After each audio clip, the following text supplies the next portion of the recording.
Donc, cette circulaire affirme des principes forts qui ne sont pas en contradiction avec le décret de 1950, mais qui le complètent. Et de toute façon, on ne peut pas être en contradiction avec le décret de 1950, tout simplement parce que ce n'est qu'une circulaire. Et les textes réglementaires ont une hiérarchie. Le décret, c'est la hiérarchie la plus haute, parce que le décret, il résulte d'une loi. Et le décret n'est en fait que un texte qui met en œuvre une loi. Et donc les décrets, d'ailleurs, sont signés par le Premier ministre, et non même pas par le ministre.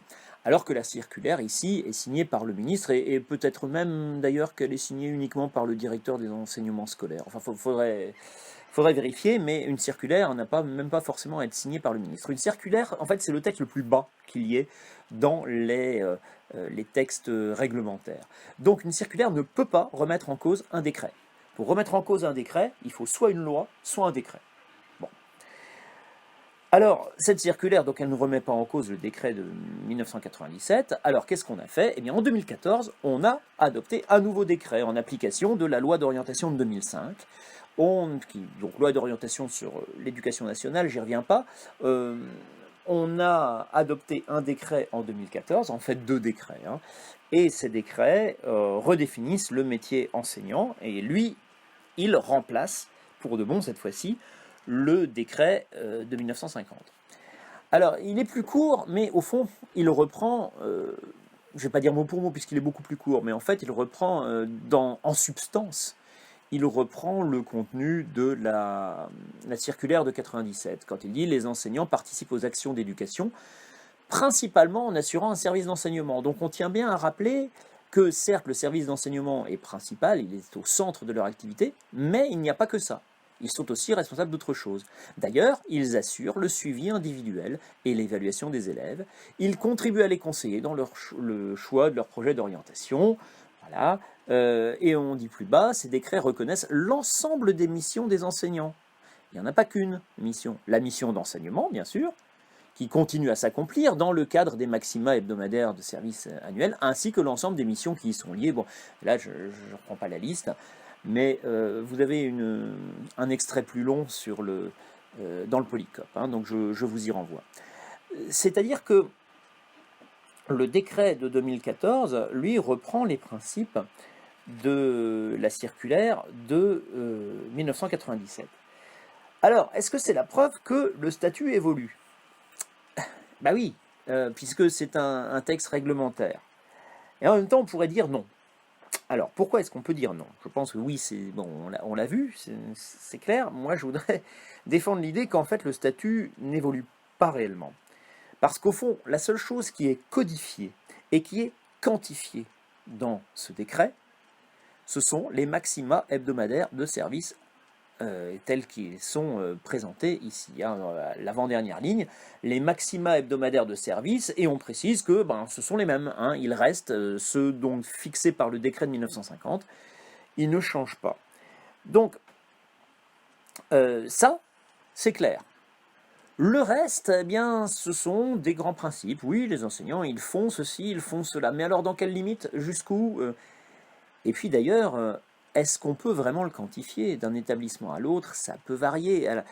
Donc on comprend aussi que ce ne soit pas quantifié, que ce ne soit pas codifié. Il n'empêche que cette absence de quantification fait que on ne bouleverse pas en profondeur les habitudes. Voilà, on ne fait que répéter, que transcrire des principes qui, au fond, est à peu près reconnus par tout le monde. Mais vous voyez qu'on reste quand même beaucoup plus dans les principes que dans le règlement. Et cette évolution, certes, elle est formulée dans un texte officiel, mais elle est formulée en termes de principes. Donc c'est pour ça que je trouve qu'on est beaucoup plus dans l'évolution de la norme que dans l'évolution du statut. Le statut, au fond, on pourrait presque penser, enfin certains pourraient soutenir qu'il n'a pas réellement changé puisque les maxima hebdomadaires de service actuels restent la seule obligation clairement formulée. Donc, on peut difficilement ici on peut difficilement affirmer que le statut suit parfaitement l'évolution de la norme. En même temps, le pourrait-il? On est face là à une difficulté, hein, que je ne prétends pas lever à moi tout seul. Et le problème, c'est comment est-ce qu'on va interpréter cela? Est-ce qu'on estime que ce sont juste des belles paroles et qu'au fond, on n'a pas besoin d'en tenir compte, hein, tous ces appels à cette évolution? Ou est-ce que, au contraire, on estime que oui, il faut changer les pratiques puisque le texte maintenant le demande? Ben ça dépendra un peu des habitudes que l'on a et des conceptions que l'on a, et de savoir si on a vraiment intégré cette évolution de la norme, puisqu'il y a une évolution de la norme. Est-ce qu'on l'a vraiment intégrée? Ben, en fait, le problème, c'est qu'on sort d'une très longue tradition. Depuis 1950, au fond, le professeur pouvait légitimement penser que quand on lui demandait de s'investir en dehors de son cours disciplinaire, hein, quand on demandait au professeur de mathématiques de s'occuper d'orientation, quand on demandait au professeur de français de faire partie du conseil de la vie lycéenne, quand on demandait au professeur d'histoire de participer au conseil d'administration de l'établissement, enfin, bon, toutes sortes de choses que tous les professeurs font en fait au quotidien, eh bien, les professeurs pouvaient pendant très longtemps estimer que cet investissement, au fond, était quelque chose qui se faisait de façon dérogatoire, de façon gracieuse, c'est-à-dire non officielle, non prévue, et qu'ils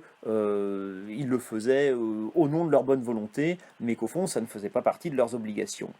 Et voire même, ils pouvaient estimer que tous ces efforts d'investissement qu'on leur demande en dehors de leur cours, on pouvait penser que ça pouvait contrarier leur cours. Et peut-être qu'au fond, un bon professeur, c'est celui qui pourra vraiment s'investir dans son cours et être libéré des autres préoccupations. Donc pendant longtemps, on a pu penser cela. Eh bien, cette fois-ci, non, on dit clairement que l'obligation de l'enseignant, c'est pas seulement d'assurer ses cours et de boucler son programme. Son obligation, eh bien, c'est de mettre les élèves en activité, c'est de faire débattre les élèves, c'est de les éduquer à la citoyenneté. C'est aussi lui-même, en tant qu'enseignant, de se réunir avec ses collègues, de s'impliquer dans la vie administrative de l'établissement. Tout ça, ce sont des choses qui sont cohérentes avec le cours disciplinaire. Et ça, c'est le mérite de ces textes de dire cela, que tous ces efforts qu'on a longtemps pu croire contradictoires avec le cours disciplinaire, où le prof de maths peut dire bah, moi, si je veux bien m'investir dans mon cours de maths, il faut que je n'ai pas à me préoccuper de ce que font les élèves une fois qu'ils ont franchi la porte de ma classe. Eh bien, ce qu'on pourrait appeler ce préjugé, enfin, du moins c'est cette conception, voilà. Cette conception, là, elle est clairement battue en brèche par ces textes. L'ennui, c'est qu'il a fallu quand même très longtemps pour lever ce qui peut apparaître comme une injonction paradoxale. J'y reviens à l'injonction paradoxale, c'est-à-dire que le décret de 1950 disait « vous n'êtes obligé que d'une chose, c'est d'assurer 18 heures de cours ». Et au quotidien, on passe son temps à demander au professeur, tiens, on a une réunion de ceci, il y a un conseil de cela, et puis vous voulez pas organiser tel événement, d'ailleurs on va faire une fête dans l'établissement, bah tiens, on a pensé à vous pour... Et là, le professeur, pendant longtemps, a pu se dire, mais tout ça, ça va contre mes obligations statutaires. Donc, il y a un écart entre la norme et le statut. Donc, on pouvait penser qu'il y avait une injonction paradoxale. Alors, tout le monde passait par-dessus cette injonction paradoxale et compensait grâce à sa bonne volonté, compensait par son action. Il n'empêche que je vous ai dit que c'est générateur de malaise. Bon, bah ça, les décrets de 2014 et la circulaire de 97 ont quand même permis de lever cette injonction paradoxale. Il n'empêche que on ne sort pas aussi facilement d'une très longue habitude. Et pendant longtemps, si on a pensé que c'était une injonction paradoxale, eh bien, si on veut la lever, il vaut mieux que le nouveau décret soit extrêmement fort et dise les choses de façon très ferme pour qu'on comprenne bien qu'il n'y a plus d'injonction paradoxale. Or, comme je le disais, ces obligations de s'investir en dehors de son cours, ça reste des obligations en termes de principes très généraux qui ne sont pas quantifiés. Et le risque, c'est que ce ne soit pas très audible, étant donné la force des habitudes. D'ailleurs, soit dit en passant, ce n'est jamais que la mise en œuvre d'une loi qui énonçait déjà ce principe-là, mais pas pour les enseignants, mais on ne fait que tirer les conséquences, tirer les conséquences d'une loi qui existait avant 2014, à savoir la loi d'orientation de 1989. Cette loi d'orientation de 1989 dit que l'élève doit être au centre du système scolaire, c'est-à-dire que l'école est organisée pour les élèves. Donc le travail des enseignants, c'est de se préoccuper des élèves. Et au fond, ce qui est important, c'est que les élèves apprennent. C'est pas forcément qu'on boucle le programme, mais c'est surtout que l'élève apprenne le programme. Et si pour ça, il est nécessaire que l'enseignant fasse autre chose que des cours, eh bien, pourquoi pas? Puisque le but, c'est que l'élève apprenne. C'est pas seulement que l'enseignant fasse ses cours. Donc, voilà, ce décret de 2014, d'ailleurs la circulaire de 97 est clairement liée à la loi de 89. Mais ces deux textes tirent les conséquences de la loi de 89. Problème quand même, encore une fois, la loi de 89 arrive 30 ans après le décret et l'ordonnance Berthoin. On a mis 30 ans à en tirer les conséquences dans la loi, mais cette loi ne dit rien du service des enseignants, et il est modifié uniquement par le décret de 2014. Faites le calcul, on est 25 ans après la loi de 89. Il a fallu quand même 25 ans pour que ce principe qui est énoncé dans la loi rentre en vigueur dans un décret, et de façon relativement modérée et floue. Donc voilà, il a fallu 25 ans pour que ça rentre dans le décret, c'est-à-dire pour qu'on lève l'injonction paradoxale. Ça montre que le passif est lourd et qu'il y a des habitudes qui sont solidement ancrées. Et qu'au fond, le statut, il est peut-être plus défini par ces habitudes que par ce décret. Donc, le passif, oui, est très lourd. On a des habitudes anciennes qui sont fortement ancrées et des habitudes qui ne créent pas les conditions pour que les représentations évoluent. Et pour que, donc, si on veut que les représentations des enseignants évoluent, enfin, pas seulement des enseignants, d'ailleurs, de l'ensemble des acteurs, que ça évolue, et c'est nécessaire pour que les acteurs tirent toutes les conséquences des changements institutionnels.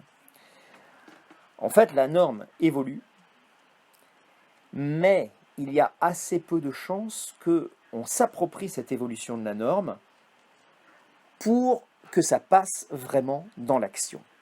C'est-à-dire, l'évolution concomitante de la norme, du statut et de l'action ne s'est pas réellement faite. La norme a évolué, le statut a évolué beaucoup plus tard, et ça a créé un écart dont aujourd'hui on paye encore les frais, les conséquences.